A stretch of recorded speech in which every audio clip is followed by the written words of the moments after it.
Once again, welcome back to Bosco Campus Vision YouTube channel of Kottayam Don Bosco College. I am Grishma TJ, faculty member of PG Department of Commerce. This time I am here with the paper Management Concepts and Thought, which is a core paper for semester 3 BCom with Commerce Tax Procedure and Practices students under Kerala University. This is the 45th lecture of the series. In this lecture, we are discussing about the qualities of a good leader. A leader has got multi-dimensional traits in him which makes him appealing and effective in behavior. The following are the requisites to be present in a good leader. First one, physical appearance. A leader must have a pleasing appearance. Physical അപ്പിയറൻസിൽ പറയുന്നത് ഒരു pleasing personality ഉള്ള ഒരാളായിരിക്കണം leader. Physique and health are very important for a good leader. ഒരു good ലീഡറിൻ്റെ ആദ്യത്തെ quality തന്നെ physical appearance ആണ്. ഒരു പ്ലീസിങ് പേഴ്സണാലിറ്റി ഉള്ള ഹെൽത്തി ആയിട്ടുള്ള എനർജറ്റിക് ആയിട്ടുള്ള ഒരു പേഴ്സണെയാണ് നമ്മൾ ലീഡറായിട്ട് കണക്കാക്കുന്നത്. Next quality is vision and foresight. A leader cannot maintain influence unless he exhibits that he is forward-looking. He has to visualize situations and thereby has to frame logical programs. Forward-looking ആയിരിക്കണം leader. കൂടാതെ അയാൾ സിറ്റുവേഷൻസിനെ visualise ചെയ്യുകയും അതിനാവശ്യമായിട്ടുള്ള logical programmes frame ചെയ്യുകയും ചെയ്യണം. അപ്പോൾ vision and foresight എന്ന് പറയുന്ന ഒരു ക്വാളിറ്റി കൂടി ഒരു നല്ല ലീഡർക്ക് ഉണ്ടായിരിക്കണം. Third one, intelligence. A leader should be intelligent enough to examine problems and difficult situations.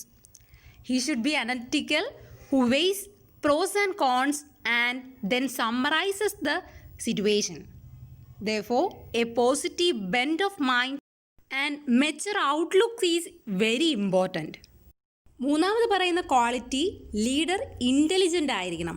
പ്രോബ്ലത്തെയൊക്കെ examine ചെയ്യാനും ഡിഫിക്കൽട്ടായിട്ടുള്ള സിറ്റുവേഷനിൽ ഇൻ്റലിജൻ്റായിട്ട് പ്രവർത്തിക്കാനും ഒരു ലീഡറിന് കഴിയണം. അതുപോലെ സിറ്റുവേഷനെ സമ്മറൈസ് ചെയ്തുകൊണ്ട് അതിൻ്റെ പ്രോസും കോൺസും അനലൈസ് ചെയ്യാനുള്ളൊരു കഴിവും ഈ ലീഡർക്ക് ഉണ്ടായിരിക്കണം. Pros and cons means merits and demerits. അപ്പോൾ ആ സിറ്റുവേഷനിൽ എന്തൊക്കെയാണ് നല്ലത്, എന്തൊക്കെയാണ് മോശപ്പെട്ടത്, അതിനെ അനലൈസ് ചെയ്തുകൊണ്ട് അതിനാവശ്യമായിട്ടുള്ള തീരുമാനങ്ങൾ എടുക്കാനുള്ള ഇൻ്റലിജൻസ് ആ ലീഡറിന് ഉണ്ടായിരിക്കണം. അതുപോലെ തന്നെ ഇമ്പോർട്ടൻ്റ് ആയിട്ടുള്ളൊരു കാര്യമാണ് മെച്ചർ ഔട്ട്ലുക്കും പോസിറ്റീവായിട്ടുള്ളൊരു മൈൻഡും ഒരു നല്ല ലീഡറിന് ഉണ്ടായിരിക്കണം. Then fourth one, communicative skills.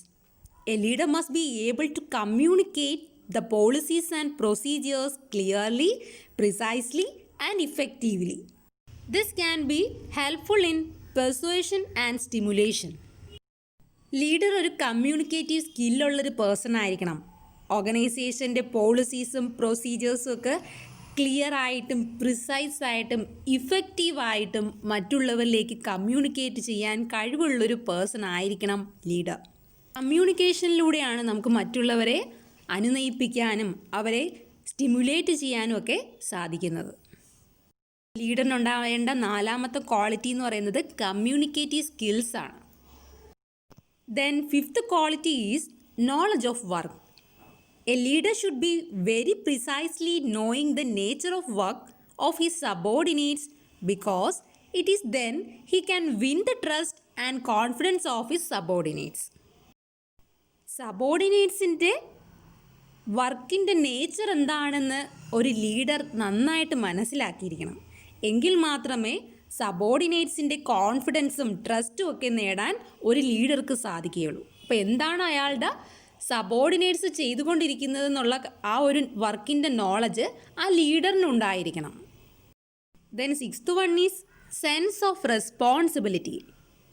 Responsibility and accountability towards an individual's work is very important to bring a sense of influence. A leader must have a sense of responsibility towards organizational goals because only then he can get maximum of capabilities exploited in a real sense. For this, he has to motivate himself and arouse an urge to give best of his abilities. Only then he can motivate the subordinates to the best. Organisational goals achieve ചെയ്യാനുള്ളൊരു responsibility ആദ്യം ഉണ്ടാകേണ്ടത് ആ ലീഡറിനാണ്. ലീഡറിന് അങ്ങനെ ഒരു responsibility ഉണ്ടെങ്കിൽ മാത്രമേ സബോർഡിനേറ്റ്സിനെ motivate ചെയ്യാനും അവരിലൂടെ ആ ഓർഗനൈസേഷണൽ ഗോൾസ് അച്ചീവ് ചെയ്യാനും സാധിക്കുകയുള്ളൂ. അപ്പം ആദ്യം ലീഡറിനൊരു സെൻസ് ഓഫ് റെസ്പോൺസിബിലിറ്റി ഉണ്ടായിരിക്കണം ഓർഗനൈസേഷനോട്. അങ്ങനെയെങ്കിൽ ലീഡർ സ്വയമേ മോട്ടിവേറ്റ് ആവുകയും അയാളുടെ ബെസ്റ്റ് എബിലിറ്റി കാഴ്ചവെക്കുകയും ചെയ്യും എന്നതോടൊപ്പം തന്നെ സബോർഡിനേറ്റ്സിനെ മോട്ടിവേറ്റ് ചെയ്യാനും അവരുടെ ബെസ്റ്റ് കൊണ്ടുവരാനും സാധിക്കുകയുള്ളൂ.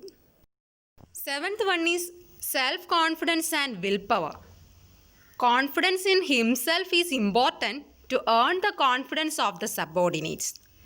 He should be trustworthy and should handle the situations with the full willpower. ലീഡറിനൊരു കോൺഫിഡൻസ് ഉണ്ടെങ്കിൽ മാത്രമേ അയാളുടെ സബോർഡിനേറ്റ്സിൽ കോൺഫിഡൻസ് കൊണ്ടുവരാൻ സാധിക്കത്തുള്ളൂ. അതുപോലെ തന്നെ ലീഡർ ഒരു വിശ്വസ്തനും എല്ലാ സിറ്റുവേഷനെയും ഫുൾ വിൽ പവറോടുകൂടി ഹാൻഡിൽ ചെയ്യാൻ കഴിവുള്ളൊരു പേഴ്സണുമായിരിക്കണം. അപ്പോൾ 7th ക്വാളിറ്റി എന്ന് പറയുന്നത് സെൽഫ് കോൺഫിഡൻസും വിൽ പവറും ഒരു ലീഡറിന് ഉറപ്പായിട്ടും ഉണ്ടായിരിക്കണം. Then the last quality is empathy. It is an old adage, stepping into the shoes of others. This is very important because fair judgment and objectivity comes only then.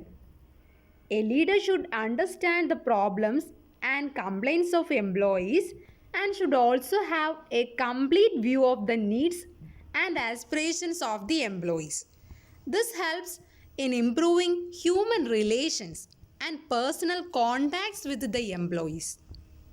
Leader മറ്റുള്ളവരോട് സഹാനുഭൂതിയുള്ള person ആയിരിക്കണം. എംപ്ലോയീസുമായിട്ട് നല്ലൊരു personal കോണ്ടാക്റ്റും അവരുമായിട്ടുള്ളൊരു human റിലേഷനെ improve ചെയ്യാനും ആ എമ്പതി ലീഡറിനെ help ചെയ്യും. എംപ്ലോയീസുമായിട്ട് നല്ലൊരു relation ഉണ്ടെങ്കിൽ തന്നെ എംപ്ലോയീസിൻ്റെ problems പെട്ടെന്ന് മനസ്സിലാവുകയും അവർ കംപ്ലയിൻറ്റ്സ് തുറന്നു പറയാൻ എംപ്ലോയീസ് തയ്യാറാവുകയൊക്കെ ചെയ്യുന്നത് വഴി ലീഡറിന് ആ പ്രോബ്ലത്തെയൊക്കെ ഈസി ആയിട്ട് സോൾവ് ചെയ്യാൻ സാധിക്കുന്നു. These are the 8 important qualities of a good leader. Okay, my dear students, please do the homework and send me back through WhatsApp. Thank you.